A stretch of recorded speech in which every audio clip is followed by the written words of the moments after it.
সুপ্রিয় শিক্ষার্থীবৃন্দ, আসসালামু আলাইকুম। তোমরা যারা প্রাথমিক শিক্ষক নিয়োগ লিখিত পরীক্ষায় উত্তীর্ণ হয়েছ, আজকের ক্লাসটি তাদের জন্য। প্রিয় শিক্ষার্থীবৃন্দ, বর্তমান তথ্য প্রযুক্তির এই যুগে এই সংক্রান্ত অনেক ক্লাস ফেসবুকে, ইউটিউবে তোমরা পাবে। তারপরেও তোমরা কেউ কেউ আমার মুখ থেকে দুটি কথা শুনতে চাও বলে আজকে ক্যামেরার সামনে আসা। তো যাই হোক, আমরা সবাই জানি যে একাডেমিক কোনো পরীক্ষা বা চাকরির লিখিত পরীক্ষার কিন্তু একটি নির্দিষ্ট সিলেবাস থাকে, কিন্তু মৌখিক পরীক্ষার কোনো সিলেবাস থাকে না। ঠিক আছে, তদুপরি তোমরা ইতোমধ্যে জেনে গেছো যে তোমাদের ভাইবার জন্য নম্বর মাত্র 10। তো এই 10 নম্বরের জন্য কি পড়ব, কি প্রস্তুতি নেওয়ার আছে, তাদের জন্য বলছি যে যদি তোমার পড়াশোনা ভালো থাকে, অর্থাৎ তোমার বিষয়ভিত্তিক জ্ঞান ভালো থাকে, তোমার জাতীয় বিষয়াবলী, আন্তর্জাতিক বিষয়াবলী সম্পর্কে তুমি যদি সচেতন থাকো, তাহলে তোমার কনফিডেন্ট লেভেলটা ভালো থাকবে। আর তোমার কনফিডেন্ট লেভেল যদি ভালো থাকে, তাহলে ভাইভা বোর্ডে তোমার উপস্থাপনটা ভালো হবে বলে আমি বিশ্বাস করি। তো প্রিয় শিক্ষার্থীবৃন্দ, চলো তোমাদের সাথে একটু স্ক্রিন শেয়ার করি, আর খুবই অল্প সময়ে অল্প কথায় আজকের ক্লাসটা সম্পন্ন করার চেষ্টা করছি। তোমরা জেনে গেছো ইতোমধ্যেই যে সারা দেশব্যাপী তোমাদের ভাইবার সময়সূচি নির্ধারণ করা হয়েছে 28 জানুয়ারি থেকে 3রা ফেব্রুয়ারি পর্যন্ত, অর্থাৎ আর মাত্র 2 দিন পর থেকেই শুরু হবে। আর তোমাদের জেলা পর্যায়ে ভাইবা হবে, ভাইবার নম্বর 10, সেটা ইতোমধ্যেই আমরা বলে দিয়েছি। আচ্ছা, চলো এবার আমরা দেখি যে কোন কোন বিষয়গুলো তোমরা খেয়াল রাখবে, তোমাদেরকে খেয়াল করতে হবে কোন কোন বিষয়গুলোতে। কয়েকদিন ধরে আমরা 2 দিন ধরে আমরা বিভিন্ন কাগজপত্র স্বাক্ষর করছি। তোমরা যে কাগজপত্রগুলো শিক্ষা অফিসে জমা দিবে, সেগুলো তো তোমরা ইতোমধ্যে দিয়েছ বা দিবে, সেটা প্রস্তুতি ইতোমধ্যেই সম্পূর্ণ। এবার তোমাদেরকে খেয়াল রাখতে হবে যে ভাইভা বোর্ডে তোমাদেরকে কোন কোন কাগজগুলো উপস্থাপন করতে হবে। সেই কাগজপত্রগুলো তোমরা এখন থেকেই গুছিয়ে রাখবে সুন্দর করে। যদি মূল কাগজপত্র হয় সেগুলো একটা আলাদা ফাইলে, এবং ফটোকপি হলে সেগুলো আলাদা ফাইলে, এবং অবশ্যই ক্লিয়ার ফাইল হবে। ঠিক আছে, যদিও ওখানে হাতে নিয়ে যাব, তারপরে একটু ফাইলটা ক্লিয়ার হলে ভালো হয়। আচ্ছা, এরপর সব থেকে বেশি যে বিষয়টা নিয়ে তোমরা প্যানিক করো, বিশেষত মেয়েরা, সেটা হচ্ছে যে পোশাক। ঠিক আছে, তো একটা প্রবাদ আছে যে খাজনার চেয়ে বাজনা বেশি। তা আমরা অনেকে প্রস্তুতি কেমন হবে সেদিকে নজর না দিয়ে আমরা পোশাক নিয়ে ব্যস্ত হয়ে যাই। তো আরো একটি প্রবাদ আছে যে আগে দর্শনধারী তারপর গণ্ডিচারী, দর্শনটাও একটা ব্যাপার। এই ক্ষেত্রে আমি বলবো পোশাক হবে অবশ্যই ফর্মাল, মার্জিত।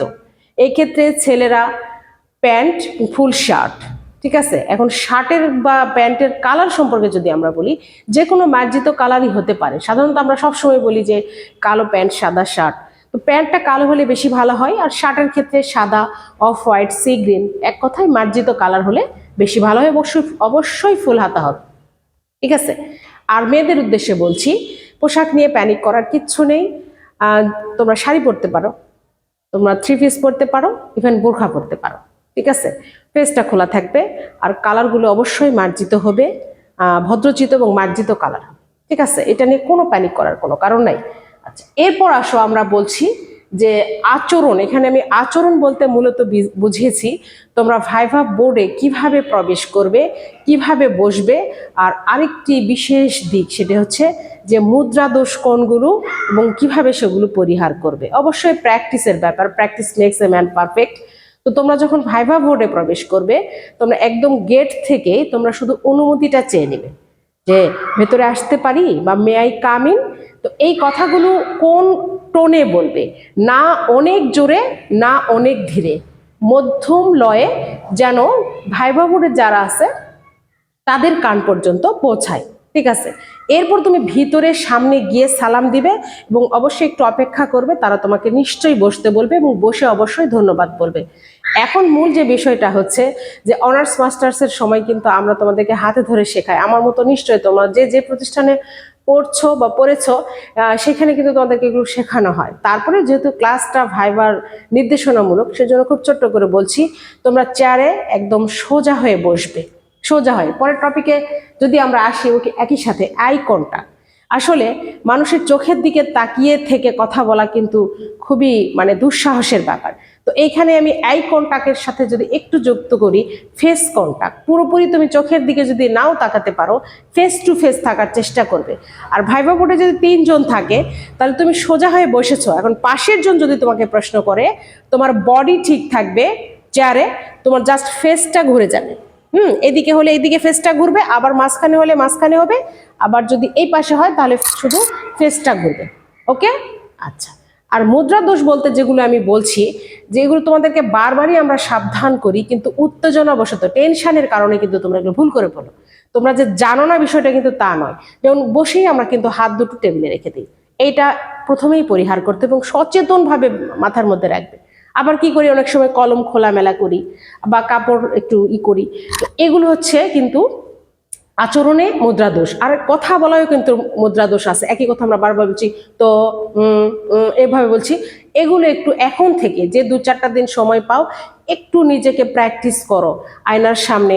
যারা হোস্টেল মেসে থাকো তারা বন্ধু বান্ধবদের সামনে, বাড়িতে হলে বাড়ির পরিবারের যারা সদস্য আছে তাদের সামনে একটু নিজেকে এভাবে প্রেজেন্ট করে তৈরি করে নাও। ওকে, আচ্ছা। এরপর বলছি টু দ্য পয়েন্ট অ্যান্সার।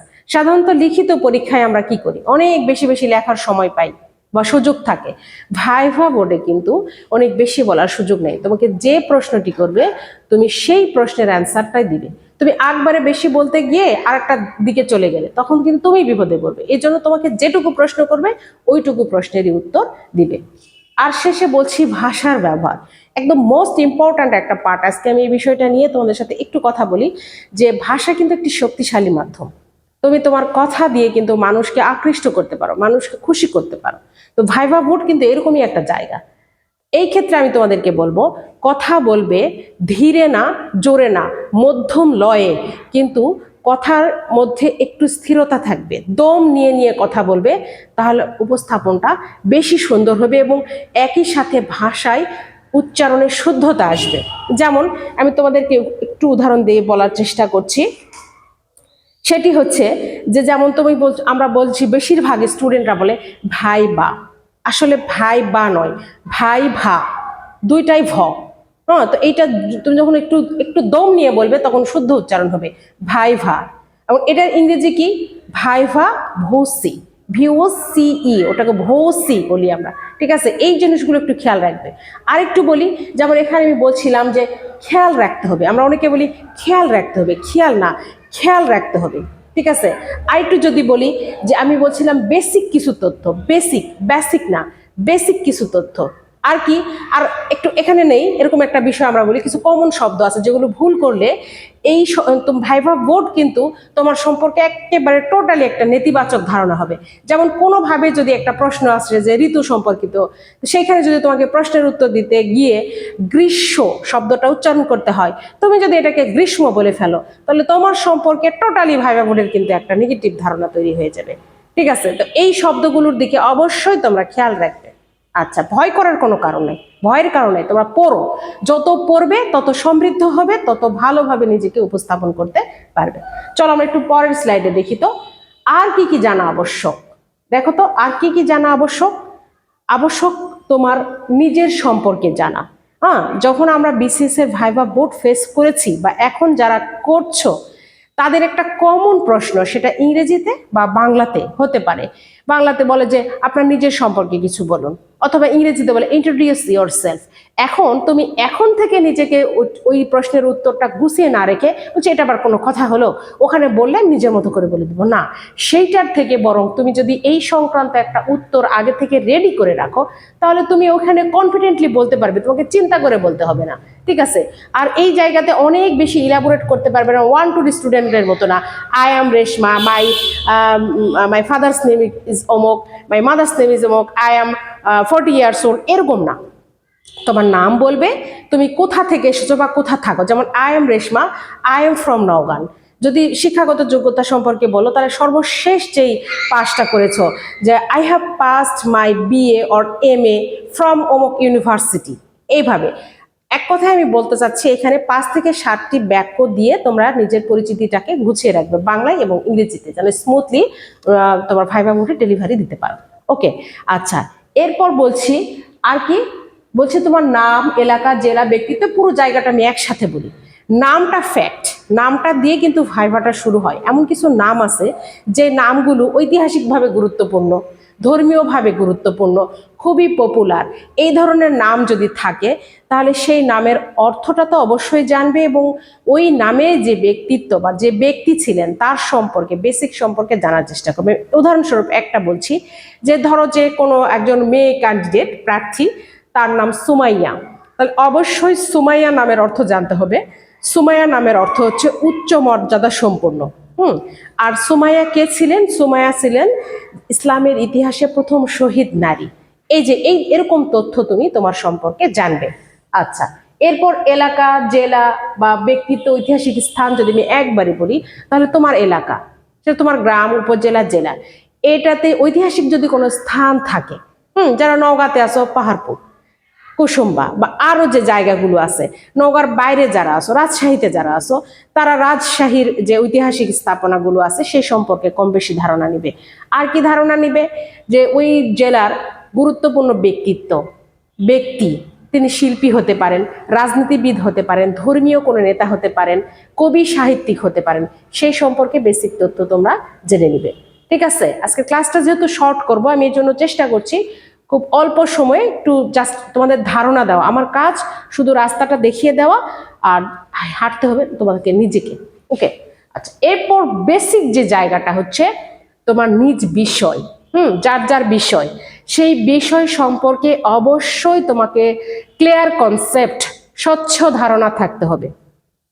ঠিক আছে, যেমন আজকে আমি বলছি যে ধরো তোমার সাবজেক্ট হিসাব বিজ্ঞান, আমি বাংলা বলছি না, বলবে ম্যাডাম বাংলার টিচার তো বাংলা সম্পর্কে বলছেন, তো আমি বাংলা সম্পর্কে বলছি না, আমি হিসাব বিজ্ঞান বলছি। ধরো যে তোমরা কেউ হিসাব বিজ্ঞানে ইতোমধ্যে অনার্স বা মাস্টার্স সম্পন্ন করেছো, তো তোমাকে তো নিশ্চয়ই জানতে হবে যে হিসাব বিজ্ঞানের জনককে, সেটা জানতে হবে। এছাড়াও হিসাব বিজ্ঞানের বেসিক যে প্রশ্নগুলো, কেমন প্রশ্ন, বর্তমান সময়ে খুবই আলোচিত শব্দ ডেবিট এবং ক্রেডিট, তো ডেবিট এবং ক্রেডিট কি, এই সম্পর্কে যদি তোমার স্বচ্ছ ধারণা না থাকে, তাহলে ভাইভা বোর্ড তোমার সম্পর্কে কি ধারণা করবে বলো? তো যার যার বিষয় সম্পর্কে এই বেসিক ধারণাগুলো অবশ্যই সুন্দরভাবে জেনে গুছে রাখবে। প্রয়োজনে নোট করো, আমি তো সবসময় নোট করে পড়তাম, সে ভাইভা হোক আর রিটেন পরীক্ষা হোক আর যাই হোক, এভাবে পড়াশোনা করবে। আর কি বলতে পারি, এরপর আমরা তোমার প্রতিষ্ঠান, তুমি যে প্রতিষ্ঠানে পড়েছো, যে কোনো ইউনিভার্সিটি, সেই ইউনিভার্সিটি সম্পর্কে একটু ধারণা রাখতে হবে। তোমার ডিপার্টমেন্ট দেখা যাচ্ছে যে ভাইভা বোর্ডে এমন একজন ব্যক্তি আছেন যিনি তোমার ওই ভার্সিটিতেই পড়েছেন, বা তোমার ওই ভার্সিটির কোনো টিচারের সম্পর্কে তোমাকে জানতে চাচ্ছে, তুমি বলতে পারছো না, তুমি চিনতে পারছো না, এটা কিন্তু তোমার সম্পর্কে একটা নেতিবাচক ধারণা তৈরি করবে। আচ্ছা, এরপর চলো আমরা যাচ্ছি পারদর্শিতা বা শখ বা পছন্দের কাজ। তো আমরা মানুষ, আমাদের একটা শখের জায়গা থাকে, পছন্দের জায়গা থাকে, যেটাকে ভাইভা বোর্ড তোমার পারদর্শিতা হিসেবে নিবে। তোমার একাডেমিক সাইডের পর তোমার কি করতে ভালো লাগে? তোমার কি গান গাইতে ভালো লাগে, নাকি গান শুনতে ভালো লাগে, না অভিনয়ের প্রতি তোমার আকৃষ্টতা আছে, নাকি ছবি আঁকতে ভালো লাগে? কেন এগুলো দেখা হচ্ছে এখন? কারণ তোমাদেরকে কাজ করতে হবে কিন্তু একটা প্রাইমারি স্কুলে, যেখানে ছোট ছোট বাচ্চারা 4 ক্লাস 5 ক্লাস থেকে শুরু করে বাচ্চাদের সাথে তোমাদেরকে কিন্তু কি করতে হবে, কাজ করতে হবে। তো বাচ্চাদেরকে তোমাদেরকে হ্যান্ডেলিং করতে হবে, একটা ক্লাসকে আকর্ষণীয় করতে হবে।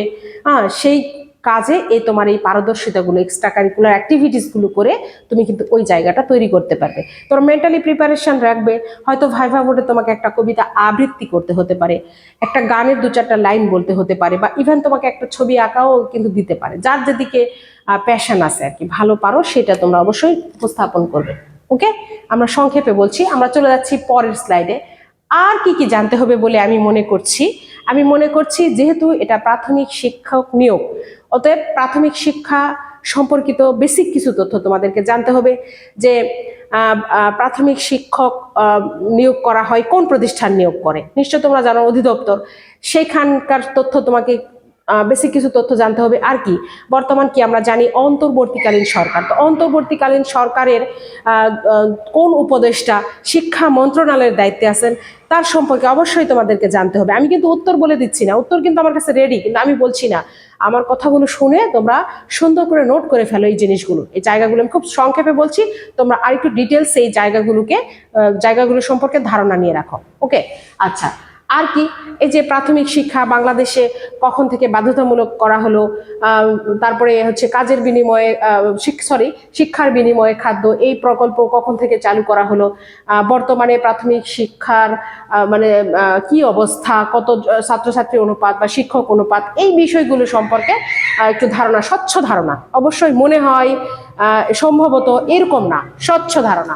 ওকে, এরপর আমরা আসছি সাধারণ জ্ঞান, যে জায়গাটা আসলে বলে কয়ে শেষ নেয়, একেবারে টেকনাফ থেকে তেঁতুলিয়া এত বড় জায়গা মনে করে, এরকম একটা অবস্থা সাধারণ জ্ঞানের। এখানে আমরা দুইটা বিষয় সম্পর্কে বলতে পারি, দুইটা না, আমরা তিনটা বিষয় বলতে পারি। সেটা হচ্ছে যে জাতীয় বিষয়ভেদে, অর্থাৎ আমার দেশ সম্পর্কিত। এইখানে কি আছে, দেশের একেবারে প্রাচীন ইতিহাস, হ্যাঁ, যেমন যদি বলে যে জনপদ কি, জনপদ সম্পর্কে তোমার ধারণা, বা কয়েকটা জনপদের নাম বলো, হ্যাঁ, যেমন পুন্ড্র, রাঢ়, হরিকেল, সমতট, বরেন্দ্র, এই যে আমাদের এই এলাকাটা কিন্তু বরেন্দ্রের মধ্যে পড়ে, তাহলে রিলেটেড প্রশ্ন কিন্তু আসতে পারে ওই জায়গাটা। আর কি, এরপরে যদি আসি, আমাদের ভাষা আন্দোলন আছে, হ্যাঁ, সামনে ফেব্রুয়ারি মাস, বা ফেব্রুয়ারি মাস কিন্তু পড়ে যাচ্ছে তোমাদের ভাইভার মধ্যে, ফেব্রুয়ারি 3রা ফেব্রুয়ারি পর্যন্ত। তো ভাষা আন্দোলন সম্পর্কে কিন্তু আমরা একটু বেসিক তথ্য জানতে পারি। তারপর যেমন যে ইউনেস্কো আমাদের এই 21শে ফেব্রুয়ারিকে কত তারিখে এটা ইউনেস্কো স্বীকৃতি দিল যে আন্তর্জাতিক মাতৃভাষা দিবস, এই ধরনের কিছু বেসিক প্রশ্ন। এরপর চলে আমাদের মুক্তিযুদ্ধ আছে, মুক্তিযুদ্ধ সম্পর্কিত কিছু বেসিক তথ্য। তারপরে যদি আমরা আন্তর্জাতিক বিষয়ে যাই, যে বর্তমান বিশ্বে কোথায় কি হচ্ছে সেই সম্পর্কে, বা যেমন বলা হয় যে বাতাসের শহর কোনটি, তারপরে চীনের প্রাচীর, এই সম্পর্কিত কিছু তথ্য আসতে পারে। আরেকটি বিষয় যেটি বলছি যে সাম্প্রতিক বিষয়, সাম্প্রতিক বিষয় সম্পর্কে আমাদেরকে ধারণা রাখতে হবে, পেপার পত্রিকা পড়তে হবে, তারপরে খবর শুনতে হবে। তোমাদের জন্য এগুলো গুছিয়ে পাওয়া যায় বাজারে, যে বইটি সেটা হচ্ছে কারেন্ট অ্যাফেয়ার্স টাইপের, অ্যাফেয়ার্স নিউজ, বিভিন্ন প্রকাশনীর বই আছে, এগুলো কিন্তু তোমরা একটু দেখতে পারো। শুধু এই ভাইবার জন্য নয়, যে কোনো চাকরির জন্য, লিখিত পরীক্ষা এবং ভাইবার জন্য এই বইগুলো কিন্তু তোমাদেরকে গুছিয়ে একটা তথ্য প্রদান করবে। আচ্ছা, এরপর আমরা চলে আসি যে আমাদের বেসিক যে সাবজেক্টগুলো তোমরা লিখিত পরীক্ষা দিয়ে এসেছো, সেই সাবজেক্টগুলো গণিত, বাংলা এবং ইংরেজি। তো গণিত থেকে আসলে প্রশ্ন হওয়ার সম্ভাবনা কম, কিন্তু একেবারেই সম্ভাবনা নেই এ কথা কিন্তু বলা যাবে না। কারণ ধরো কিছু অঙ্ক আছে যেগুলো মুখে মুখে করা যায়, এই যে এই প্রসঙ্গে চলে আসলো যে মুখে মুখে করা হয় যে অঙ্কগুলো, সেগুলোকে কিন্তু বলা হয় মানসাঙ্ক। আমরা আঞ্চলিকভাবে বলি মানসঙ্ক, কিন্তু এটার শুদ্ধ উচ্চারণ হচ্ছে মানসাঙ্ক। তাহলে মানসাঙ্ক কি, মুখে মুখে কষা হয় বা করা হয় যে অঙ্ক, তাকে বলা হয় মানসাঙ্ক। যেমন হতে পারে যে 1 হালি ডিমের দাম 120 টাকা, তাহলে একটি ডিমের দাম কত, এরকম। বা হতে পারে যে মৌলিক সংখ্যা কয়টি, এরকম। বা হতে পারে যে জ্যামিতি সংক্রান্ত থেকে যে বৃত্ত কি, বা একটা সূত্র হতে পারে এবির সূত্র কি, এই ধরনের প্রশ্ন হতে পারে। ওকে, আচ্ছা, এরপর যদি আমরা চলে আসি বাংলাতে, বাংলা থেকে কিন্তু 2 টাইপের প্রশ্ন হতে পারে, একটা সাহিত্য সেক্টর থেকে, আরেকটা কিন্তু ব্যাকরণের দিক থেকে। তো সাহিত্য থেকে হতে পারে যে কোনো কবি সাহিত্যিক সম্পর্কে, যে তাদের জন্ম, স্পেসিফিক অনেক কবি সাহিত্যিক, নিশ্চয়ই এমন কেউ বলবে না যিনি অখ্যাত বা একেবারে কম গুরুত্বপূর্ণ, একটু পরিচিত যেগুলো সেখান থেকে হতে পারে। যেমন আমি উদাহরণ যদি বলি যে জসিমউদ্দিনের কথা যদি আমরা বলি, যে জসিমউদ্দিনের উপাধি কি বলা হয়, জসিমউদ্দিনকে পল্লী কবি বলা হয়। আবার যদি থাকে যে তার একটি বিখ্যাত কাব্যগ্রন্থের নাম বলা, হতে পারে নকশিকাঁথার মাঠ। নকশিকাঁথার মাঠ যখন চলে আসবে তখন নকশিকাঁথার মাঠের একটা ইংরেজি অনুবাদ আছে। এই ধরনের, আমি উত্তর বলছি না সব, কিন্তু আমি শুধু টপিকগুলো দিচ্ছি যে কি ধরনের প্রশ্ন হতে পারে। ওকে, আচ্ছা, আরো প্রশ্ন হতে পারে যে একটা গদ্যের লাইন অথবা একটা কবিতার লাইন বললো যে এটি কার লেখা, হতে পারে না? যেমন এরকম হতে পারে, তুমি অধম তাই বলি আমি উত্তম না হইব কেন, কার লেখা? বঙ্কিমচন্দ্র চট্টোপাধ্যায়। এখন বঙ্কিমচন্দ্র চট্টোপাধ্যায়ের নাম আসলে আবার যদি লিখতে বলে যে বানানটা একটু লেখো, তখন কিন্তু আবার খেয়াল করতে হবে ট এর সাথে রফালা করা যাবে না, এই বিষয়গুলো কিন্তু খেয়াল রাখতে হবে। আর যদি আমরা ব্যাকরণের সাইড বলি, হয়তো একটা সমাস বলতে পারে, যদি বলতে পারে যে দম্পতি কোন সমাস, আসতে পারে না? সুন্দর করে উত্তর দিয়ে দিবে দম ও পতি, দম্পতি দ্বন্দ্ব সমাস, এইভাবে প্রশ্ন কিন্তু হতে পারে। আচ্ছা, এরপর আমরা চলে আসি ইংরেজিতে। ইংরেজি থেকেও 2 ভাবে প্রশ্ন হতে পারে, যেহেতু ইংরেজি বিদেশি ভাষা, সাহিত্য অংশ থেকে কম প্রশ্ন হয়, ব্যাকরণ থেকে বেশি হয়, স্পেশালি ট্রান্সলেশন। ওকে, তো সাহিত্য থেকে হতে পারে যে কাকে সৌন্দর্যের কবি বলা হয়, এরকম থাকে। বা হচ্ছে ব্যাকরণ থেকে যদি আসে তাহলে হচ্ছে ভয়েস চেঞ্জ করো, একটা ভয়েস বললো সেটার চেঞ্জ করতে হবে। বা ট্রান্সলেশন আবার 2 ধরনের থাকতে পারে, একটা কি টেন্স ভিত্তিক থাকতে পারে, আরটা কি, আরটা হচ্ছে প্রবাদ প্রবচন থেকেও থাকতে পারে। ওকে, যেমন যদি আমি একটু উদাহরণ বলি, প্রবাদ প্রবচন থেকে আসতে পারে যে সময়ের 1 ফুর অসময়ের 10 ফুর। ওকে, নিশ্চয় তোমরা জানো, তাও আমি একটু বলি, স্টিচ ইন টাইম সেভস নাই।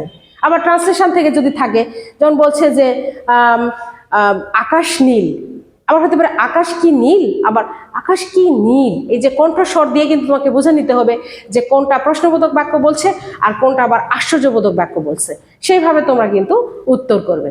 ওকে, আচ্ছা, এই হলো আমার ক্লাস। আমি চেষ্টা করলাম খুব অল্প সময়, আমি জানি যে তোমরা বেশি সময় কিন্তু এই ক্লাস ইউটিউব বা ফেসবুকের ক্লাসে তোমাদের থাকার মানসিকতা এখনো তৈরি হয়নি, তোমাদের বলতে সবার, আমাদের এই প্রজন্মের আমরা সবার, আমরা বেশি সময় থাকতে চাই না। এই জন্য আমি খুব ছোট্ট করে গুছিয়ে একটা নির্দেশনা দেওয়ার চেষ্টা করলাম। এখন বাকিটা তোমাদের ইচ্ছা। আমাকে অনেকে বলছিলে যে ভাইবা মক ভাইবা নেওয়ার জন্য, এটা বলার কারণ বিশেষ করে আমার নওগাঁর শিক্ষার্থী যারা, আমি স্পেশালি আসলে নওগাঁর শিক্ষার্থীদের উদ্দেশ্যেই কথা বলি বা কাজ করি, কিন্তু তাই বলে যে অন্যদের সম্পর্কে বলি না সেটা নয়।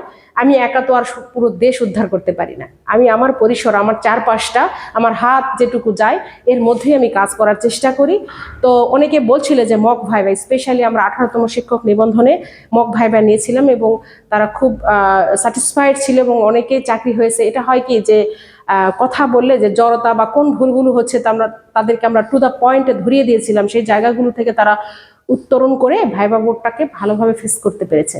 তো সেই জায়গা থেকে বলবো যে আমার খুব ইচ্ছা ছিল প্রাইমারি বা আছে প্রাইমারিতে একটা মক ভাইবার আয়োজন করার, কিন্তু সময়টা খুবই কম। তারপরেও বলবো যে যদি কেউ মক ভাইবায় বসতে চাও তাহলে শুধু 1 তারিখ আর 2 তারিখে সেটা আমার পক্ষে সম্ভব সময় দেওয়া, এছাড়া অন্য কোনো দিন সম্ভব নয়। যদি তোমরা কেউ চাও তাহলে আমাদের যে নাম্বার দেওয়া থাকবে বা আমাদেরকে ইনবক্সে তোমরা যদি ইন্টারেস্টেড হও জানাতে পারো, আমরা চেষ্টা করবো এবং তোমাদেরকে জানাবো সেটা আমাদের পক্ষে নেওয়া সম্ভব হচ্ছে কিনা। তো যাই হোক, তোমাদেরকে অনেকগুলো কথা বললাম, যদি তোমাদের ভালো লাগে সেই অনুযায়ী তোমরা একটু নোট করে করে পড়তে থাকো। তোমাদের সকলের জন্য দোয়া এবং শুভকামনা। আসসালামু আলাইকুম।